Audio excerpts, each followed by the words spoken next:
નમસ્કાર, આપ જોઈ રહ્યા છો નેશન પ્લસ ન્યૂઝ. હું છું આપની સાથે હેતલ ભગત. ગોધરા પોલીસ સ્ટેશન વિસ્તારની અંદર આધાર હોસ્પિટલ છે. એમાં જે યુવતી છે ભોગ બનનાર, એનો જે ગ્રીવન્સ છે એ આધારે બીએનએસ કલમ 64, 351(2) એટ્રોસિટી એક્ટની 325 એ મુજબ ગુનો દાખલ કરવામાં આવેલ છે.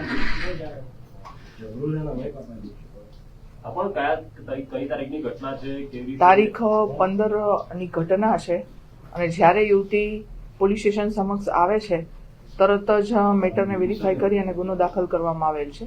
આ ઘટના એ પ્રકારની છે કે ભોગ બનનાર યુવતી છે અને એના જે સાથી કર્મચારી છે એના પરના આક્ષેપો છે કે એમને ઉપરના માળે ઉચકી લઈ જઈ અને કૃત્ય કરેલું છે.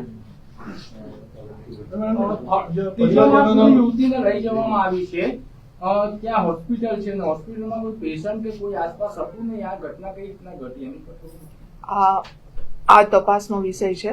જે તપાસની અંદર ત્યાં જે પેશન્ટ છે તમામ વિશે પણ તપાસ કરવામાં આવશે.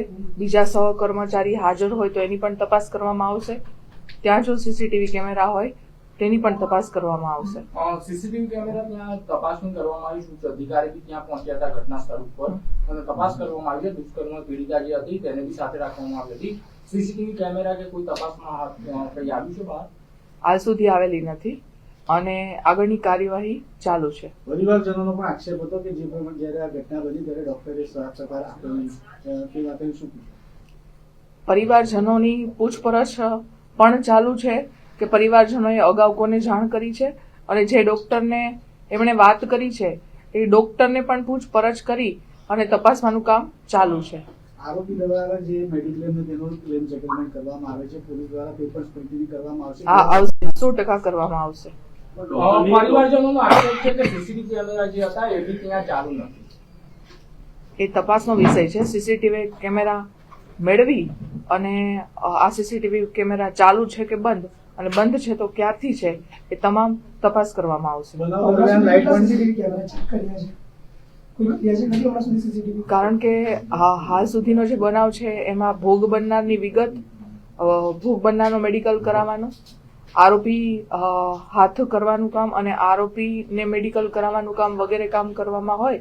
સીસીટીવીની તમામ વિગત લઈ લેવામાં આવી છે અને એક્સપર્ટ દ્વારા સીસીટીવીની તપાસ કરવામાં આવશે. આરોપીનું નામ અશરફ ઝીણાભાઈ ચાવડા છે. મૂળ કોડીનારનો છે અને છેલ્લા 10 વર્ષથી આ હોસ્પિટલની અંદર કામ કરતો હતો. ભોગ બનનારને કેમ સીટીમ બોલાવવી પડી, કેમ જરૂરત પડી એ તરફ કોઈ તપાસ કરવામાં આવશે કે હોસ્પિટલમાં સીટીમ પહેલા પહોંચી?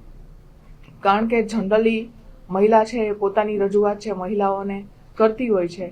કદાચ એમને ત્યાં કોઈને રજૂઆત કરી હોય અને રજૂઆત ધ્યાને ન લેવામાં આવી હોય એવું પણ બને. આપ લોકો દ્વારા મને જાણવા મળે છે કે ફેમિલી મેમ્બર્સ સે ડોક્ટર્સને વાત કરી હતી અને ડોક્ટરે સપોર્ટ ન કરી. આ બધી તપાસ કરી અને પછી એમને સી ટીમને બોલાવી તો સી ટીમ તરત જ પહોંચી અને ઉચ્ચ અધિકારીઓ ત્યાં પહોંચી ફરિયાદ લેવામાં આવેલ છે. પોલીસ કઈ દિશામાં અત્યારે તપાસ કરે?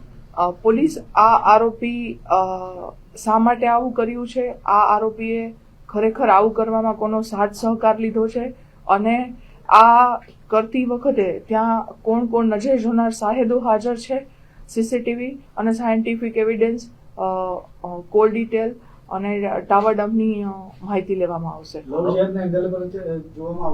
100% લવ જહાજના એંગલને જોવામાં આવશે. હા, થઈ ગઈ છે.